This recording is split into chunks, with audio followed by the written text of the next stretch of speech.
धोखेबाज दोस्त। एक बार एक गांव में रामू और श्याम रहते थे। वे दोनों बहुत अच्छे मित्र थे।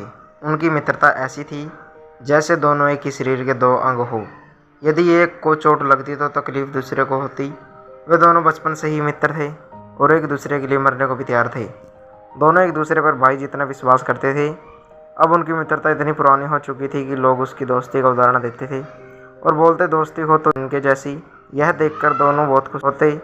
रामू और श्याम बड़े हो चुके थे और अब उन्हें खुद कमाना था। इसलिए एक दिन दोनों ने तय किया कि वे दोनों मिलकर व्यापार करेंगे और दोनों ने सोचना शुरू किया कि वह किस चीज़ का व्यापार करेंगे। तब उन्होंने एक व्यापार के बारे में सोचा और फिर दोनों ने मिलकर व्यापार शुरू कर दिया। उनका व्यापार चल निकला और दोनों खूब अमीर हो गए। वे ठाट बाट से रहने लगे और धीरे धीरे एक समय ऐसा आया कि दोनों का विवाह हो गया और दोनों अपने अपने व्यवहार में व्यस्त रहने लगे। उनको साथ साथ व्यापार करते 7-8 वर्ष बीत चुके थे।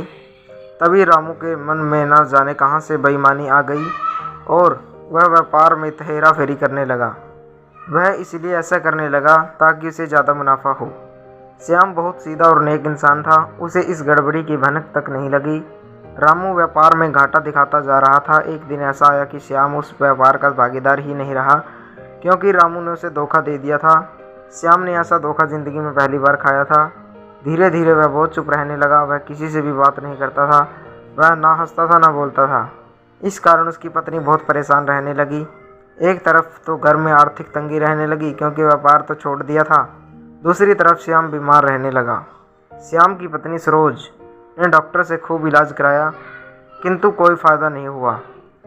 किसी डॉक्टर को उसकी बीमारी समझ में नहीं आती थी। श्याम दिन प्रतिदिन कमज़ोर होता जा रहा था। यह देखकर उसकी पत्नी बहुत दुखी हुई। दूसरी तरफ रामू अपने आप में मस्त था।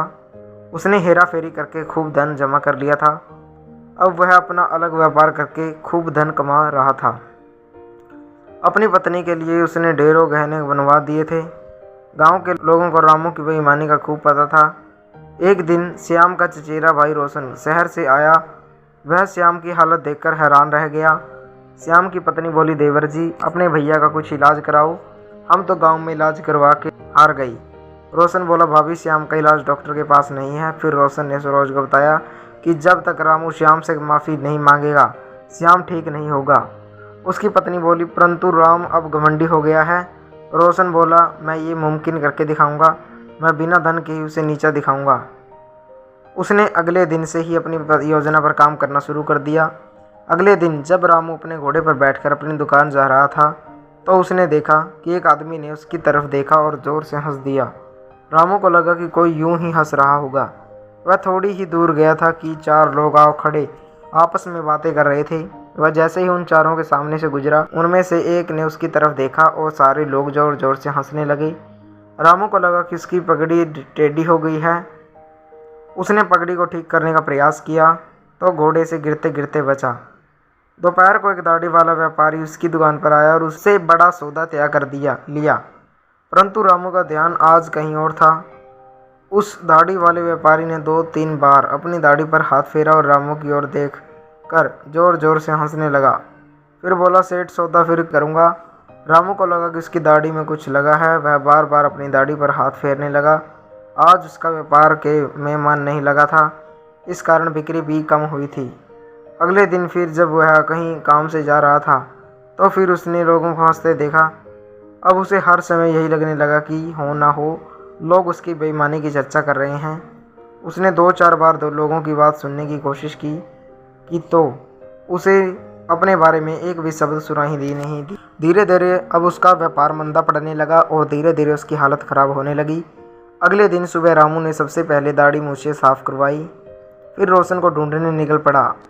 उसके मन में जमींदार की बात जानने की बेचैनी थी। थोड़ी ही दूर जाने पर उसे रोशन जाता दिखाई दिया।